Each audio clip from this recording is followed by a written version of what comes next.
Good afternoon, everybody. Welcome to another HM1 in 2021. So this series of videos is going to be all about the Corpsman Manual. I'm going to do every single chapter. Today we're going to go over Chapter 1, which is all about our heritage. I think admittedly on the HM1 exam, it's not on there too often. Like, I don't think I can even remember off the top of my head when I was asked a heritage question on the advancement exam. However, I have many times been asked questions on like Sailor of the Quarter board, Sailor of the Year board. So it's still important to know, even if it doesn't really fall under the subtopics and topics that are typically on the bibliography on the advancement exam. So I'll kind of pick out some of the key stuff that I've seen asked and what's important. Let's take a look.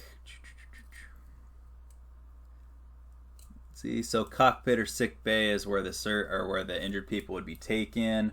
Probably that's something you've heard a lot of times. Same with the first Navy physicians and then the hospital corpsmen. So first hospital corpsmen, loblolly boys, and basically their job was to give people food. They didn't really do a lot in the beginning. It says they also collected amputated limbs from the cockpit, which honestly sounds kind of hardcore, as well as providing containers to heat tar, which back in those days they would throw that on to cut back on bleeding. So they served with distinction during the Quasi-War with France, during the First Barbary War. I'll be honest, I'm not a very big history guy. Mostly when I get history, it goes one in or out the other, so I have no idea what either of those events are for American history or history in general. So maybe I'll do videos looking at conflicts a little bit later. But the channel is HM1 in 2020, so that's the focus. The big names, so John Wall was the first loblolly boys. John Doman, I think that's Doman, was the first loblolly prisoner of war. And Joseph Anderson was the first African-American loblolly. So there's your first big three names. So John Wall, John Doman, Joseph Anderson. Of course, all their names start with J, so it may be easy to get that one confused. Loblolly boy became an official rate in 1814. And that's changed many times because we are no longer called loblolly boys. Let's see. So from the age of the American expansion to the end of the Civil War, the enlisted medical folk were called surgeon stewards. And then when sea power started to take off, they started to call them male nurses, baymen, even apothecaries, any Friends fans, apothecary table. Let's see. And for a long time, nurse was used for junior enlisted, and that was replaced by baymen in the 1870s. Then we didn't become an organized unit until 1898. That is the birthday of our Corpsman Ball. So 17 June 98. If you've been out for a couple of years, I mean, I'll admit I'm not good at dates, but June is typically the birthday. That's when all the balls are previous to COVID years. And look at the date. So loblolly boy was 1814. It was almost 80 years, 1898, when they were changed to officially hospital corps. That act also created a warrant officer rank for pharmacist, and then also created the hospital steward, hospital apprentice, and hospital apprentice first class. So they appointed 25 senior apothecaries as pharmacists, and they are considered the charter members of the hospital corps. So again, the 25 senior apothecaries were the charter members of the corps. Cornelius O'Leary was one of them, and he was already really old by the time he was appointed. He was 38. And then Robert Stanley, that's the one I've seen his name before. You've probably seen his picture like in the wall of Medal of Honor recipients in most commands.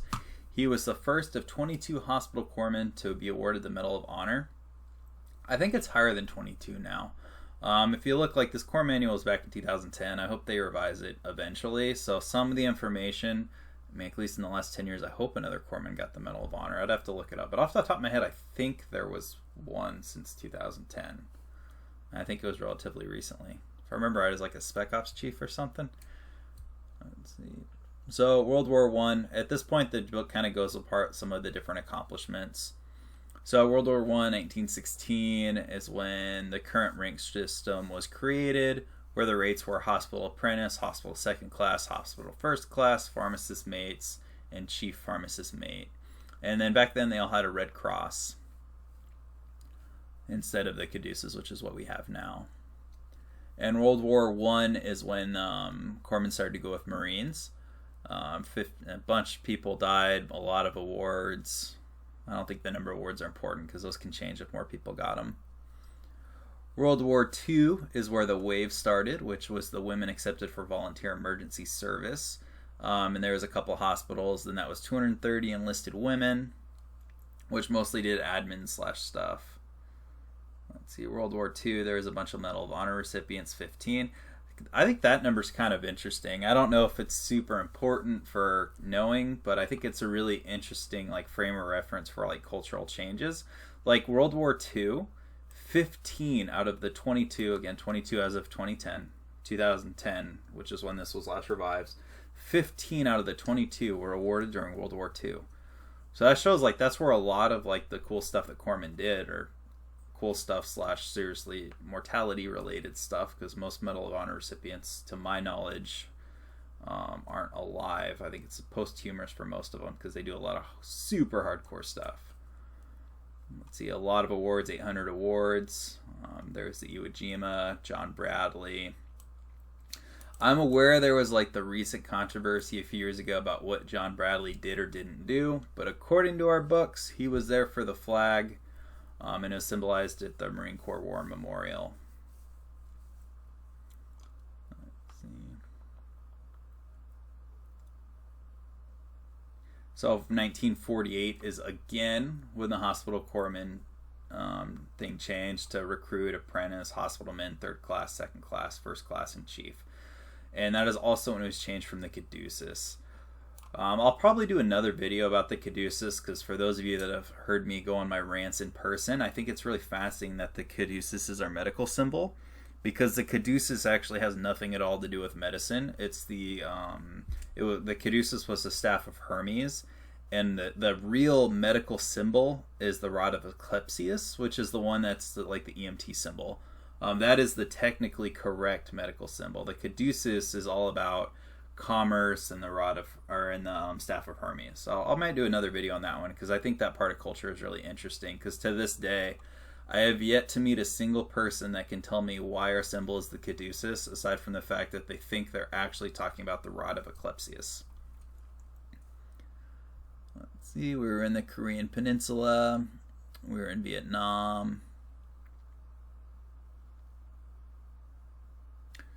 September 11th, I think it was the Mercy that responded. Let's see. I don't know if it says in here. Or September 2001. Oh, it doesn't say in the book.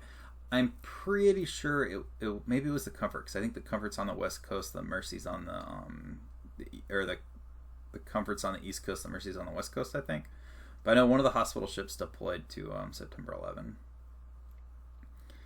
GWAT, Afghanistan, Iraq, nothing super big in here. Because typically, like, when they're asking you board stuff, typically they'll look for, like, who is the first, who is the most important, and stuff like that.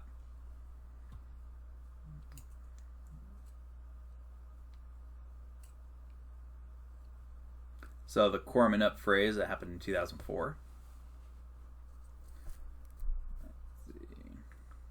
Oh, here you go. It was the Comfort that was in 2001 at 9/11. And the Comfort also, if I'm not mistaken, deployed to New York too during the COVID stuff. Soft power. So, you know, it's to speak softly with the big stick. We did a lot of humanitarian stuff. That giant tidal wave we responded to. Responded to Hurricane Katrina. Dental technicians. Something that I thought was really interesting, because I know when I was in Corps School, I went in 2010, so this happened before I was even in the Navy. I've met a couple people that are still in. That was when it was still a rating from DT, which I think is interesting, because, you know, it's like 16 years later, you'd think most of those people have retired. But I know I met one person, I was a second class with them, I think in like 2017, that they are actually a DT, and I thought that was really interesting, just to meet that part of history. I think I roundaboutly called them old when I pointed out how cool that was. But, you know, interesting to meet people that were here when things were a little bit different. Let's see. The Korean War was the first time that hospital corpsmen wearing dental badges served in combat. Corps of the Future talks about the Base Relocation Act, the BRAC, how like a lot of the there you go, base realignment and closure, which is pretty much consolidating all like the hospitals and the facilities, so there's not a bunch of separate one, they're joint now. Which I think anyone that's been listening to like DHA, that is going to become the norm. Personal thought, I think there's going to be a point in the future where what branch you're in, if you work in medical, doesn't matter because they're probably going to follow under a lot of the same things. Maybe wrong, that's just me thinking, but it seems to be the way that medical is moving with all the joint operations. Because like realistically, it doesn't really make a lot of sense that different branches would use different systems, different processes, different lingo for something like medicine. Like to me, it just seems like having a bunch of different cultural parts of medicine can just create confusion, which may harm a patient. Again, that's 100% my personal thought. You're free to disagree. I'm pretty sure there's those out there that do, but I think joint medical makes a lot of sense and it should be standardized, because what in medicine really changes from branch to branch? Medicine is medicine. Talks about more of the BRAC. So San Antonio, I was one of the last few that graduated from Great Lakes, so I actually don't know anything about the San Antonio program. I know that's where most of the schools are, aside from mine and a couple others. So Hospital Corps, most decorated branch of the Navy. Probably have heard that many times. As of 2010, those 22 Medal of Honor recipients were half of all the Medal of Honors awarded to the Navy, and a bunch of other awards. And it breaks it down by awards, which I tell you, I got a terrible... I'm not too good at pop trivia, so I probably won't remember all of these. But it gives all the names and like where they got them. But yeah, if you look here, the most recent this has is Korean War and Vietnam War. I would be really interested to see like the OIF, OEF, stuff like that on there. And that's it for Chapter 1. I'll create a separate folder for these videos. I think, just pro tip, when you're studying the core manual, yes, it's all important. But I would, during advancement time, right now, it's kind of just study where I can time. But when it's the advancement grind, I would only really read and focus on the chapters that are on the subtopic. For example, medical logistics, supply is an entire subtopic, so I should know that chapter in and out. Same with Prev Med infection control.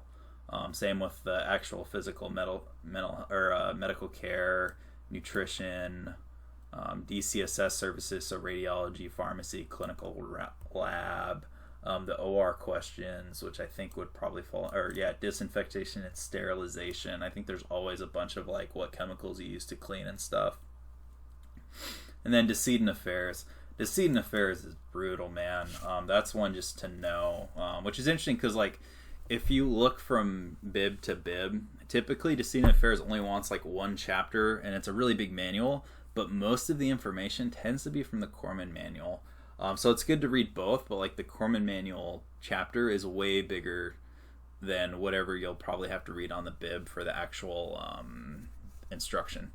Alright, cool. That was the first video of this series. I hope you guys enjoyed it. And again, this is the Hospital Corpsman Manual, Nav EDTRA 14295 Bravo, updated as of 2010, I think. I'm pretty sure it's 2010. Something like that. Anywho, later.